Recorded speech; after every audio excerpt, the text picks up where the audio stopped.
오를 수밖에 없는데 그게 언제인지는 몰라. 기다려야 돼. 전업 투자는 그럼 어떻게 투자하세요? 그런 거에 있어서. 전업 투자자는 조금 더 네, 안녕하세요. 왔니? 네. 숨이 차네. 뭐 하셨어요? 운동하셨어요? 족구 좀 했더니 숨이 차다. 족구를 어디서 했어요? 여기 뒤에 우리 팀원들이 다 남자인 경우가 많다 보니까 메시 훈련법으로 탁구공으로 우리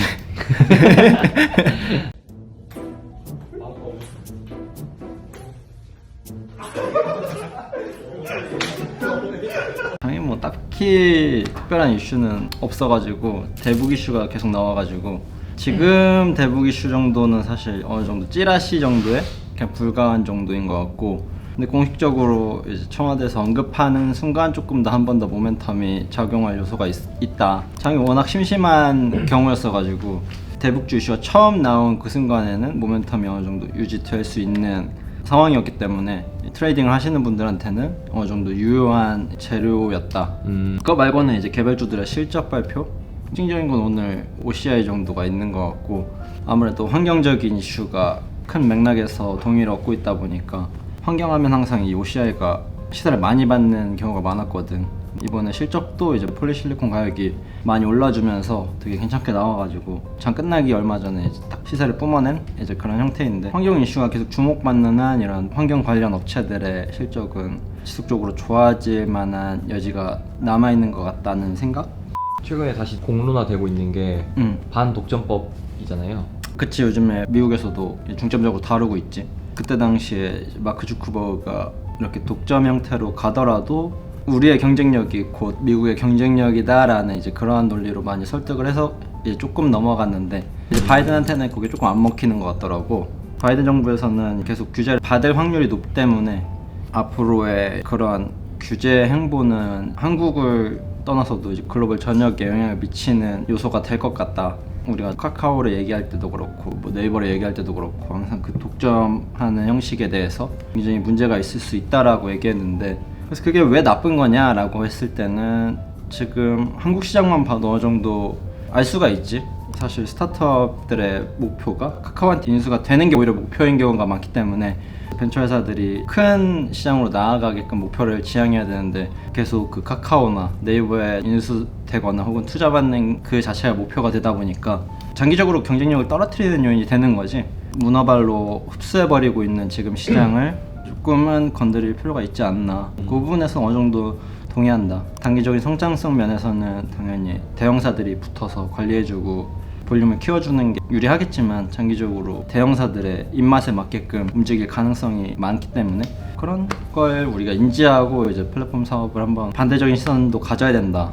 그 전에는 이제 단순히 무한한 성장성을 가지고 있는 플랫폼 사업이었다면 정책적으로 브레이크를 거는 행태가 나오고 있기 때문에 플랫폼 사업을 투자할 때 할인율로 작용하는 요소가 될 수 있다라는 걸 인지해야 되지 않을까, 지금 시점에서는.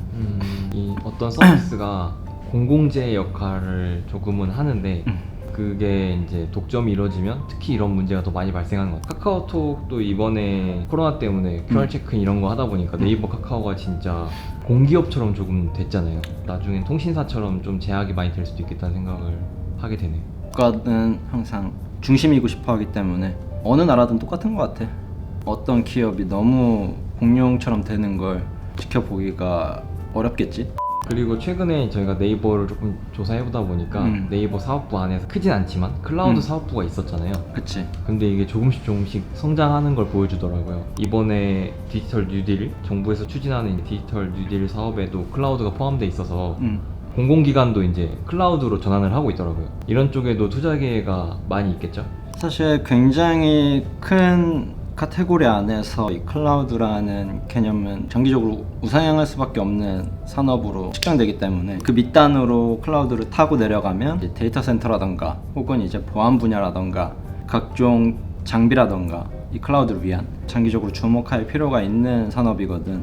실제로 그런 기업들이 이미 어느 정도는 발굴되어서 시세를 한번 뿜었던 적이 있고, 근데 그 시장이 다시 한번 분명히 사이클이 오긴 올 거다. 이제 포트폴리오를 구성함에 있어서 클라우드도 이제는 무시할 수가 없는 영역에 와 있기 때문에 굉장히 우리가 집중할 필요가 있지 않을까. 이게 불과 몇 년 전만 해도 저희가 영화 같은 거를 다운받는 게 일상이었는데 이제 지금은 다운을 안 받잖아요. 그치. 이제 그런 게 전부 다 스트리밍이고 클라우드 방식인 건데 이제는 넷플릭스가 게임도 한다고 하니까 게임까지 클라우드가 되면 정말 설치할 필요도 없이 어디서나 할 수 있는 거잖아요. 요 몇 년 전만 해도 우리가 영화를 구독해서 본다는 걸 상상하지 못했듯이 그런 시대도 굉장히 빠르게 들어올 거다. 그 중심에는 당연히 뭐 구글도 있고 마이크로소프트도 있고 아마존도 있고 뭐 한국 기업 내에서도 분명히 그러한 포지션을 갖는 기업들이 있고 성장하는 기업들이 이미 나타나 있기 때문에 그러한 부분을 찾는 것도 굉장히 좋다.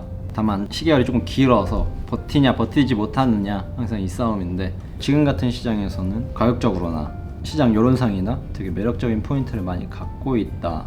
외국계 보고서에서는 이미 많이 거론되고 있고 그 부분의 성장성에 대해서 이제 모빌리티 산업과 연동해서도 그렇고 굉장히 많은 산업군과 상관관계를 띠는 형태를 갖고 있기 때문에 확실한 걸 투자하는 게 맞기도 하지.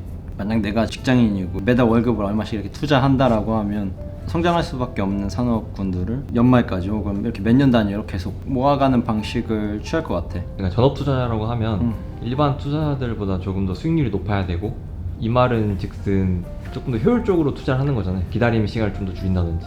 그치. 네, 그렇게 한다고 하면 클라우드처럼 뭐 이거 몇 가지 있잖아 이런 것들 오를 수밖에 없는데 그게 언젠지는 몰라. 기다려야 돼. 전업 투자는 그럼 어떻게 투자하세요? 전업 투자자는 조금 더 처음에 시장이 이제 모멘텀으로 작용하는 시기에 참여해서 이제 그 시세가 연속성을 띌 때 이제 그때까지 참여해서 단기적으로 수익을 극대화하거나 이제 그거는 사실 직업적으로 투자하는 사람밖에 못하지. 여기서 계속 시세를 감시해야 되니까 그런 방식을 가장 많이 하는 것 같아. 이러한 큰 우상향할 수밖에 없는 산업군 안에서 첫 구간에서 시세가 나왔다. 그러면은 충분히 참여할 만하다. 그때 조금 더 공격적으로 베팅하고 공격적으로 들어갔다가 어느 정도 시세가 약해지면 나오는 방식. 그리고 다음에 이제 또 다른 카테고리를 찾아서 또 다시 들어가고 그냥 그거의 반복이겠지. 이게 말로 들으면 되게 쉬운데 사실 진짜 어려운 게 뭐 감시하는 것까지도 할 수 있고 시세 났을 때 처음에 강하게 베팅하는 것도 할 수 있을 것 같아요. 근데 그거를 그 다음날 다다음날 계속 연속으로 오르는 게 아니잖아요. 그치. 끝까지 끌고 가는 게 진짜 어려운 것 같아요. 그치. 왜냐면 시세가 한 번에 끝날 수도 있고 며칠 쉬다가 또 다시 분출할 수도 있고 되게 다양한 패턴으로 움직이기 때문에 그게 사실 어렵지. 여전히 그렇게 거래하는 나조차도 어렵다라고 느끼는 부분이기 때문에 근데 그 안에서 반드시 잘해야 되는 건 판단이 틀렸을 때 빠르게 손절할 수 있는 과감한 그런 선택이 있어야 되기 때문에 그렇게 하면 사실 전업 투자는 약간의 효율을 선택한 대신에 안전 마진을 포기하는 거네요. 그치. 시간을 단축하고 대신 조금 더 안전한 시세 구간은 포기하는 거지. 그러니까 빠르게 손실을 이제 인정하는 게 중요한 거고. 그치. 그래서 그걸 반복했을 때 어느 정도의 내 수익률이 극대화돼야 되는 그걸 경험하느냐 못하느냐. 어떻게 보면 이것도 그냥 기술직이다 보니까 오래 하다 보면 조금 더 능숙해지는. 그러면 직장이라고 가정하고 전업 투자자가 이제 연차별로 직급이 있잖아요. 동강님은 이제 어느 정도 된 것 같으세요? 차장, 과장, 부장 뭐 그런 거. 뭐 사장까지 있다 그러면 네. 한 차장 정도 되지 않을까. 차장 정도. 근데 사실 내가 직장 안 다녀봐서 직급에 대한 이해도가 없어. 그 차장 정도면 어느 정도인지 몰라. 팀장 다음에 차장인지 차장 다음에 부장인지 현실적으로 본다 그러면 팀장에서 차장 정도가 내 이 전업 투자자 세계 안에서 내 서열이 아닐까? 한참 일 열심히 할 그런 거네요. 그치. 뭐 팀장 정도면은 이제 뭐 되게 열심히 팀을 꾸리고 막 그런 거 많이 하잖아. 투자자 세계 안에서는 그런 정도의 포지션을 갖고 있지 않나. 군대로 치면 상병? 그렇죠. 상병 정도? 그 정도 직급이 아닐까. 알겠습니다. 오늘 또 좋은 말씀 많이 해주셔서 감사합니다. 네, 그러면 저는 또 다음 영상에서 뵙도록 하겠습니다. 다음 영상에서 모니카랑 뵐게요. 안녕.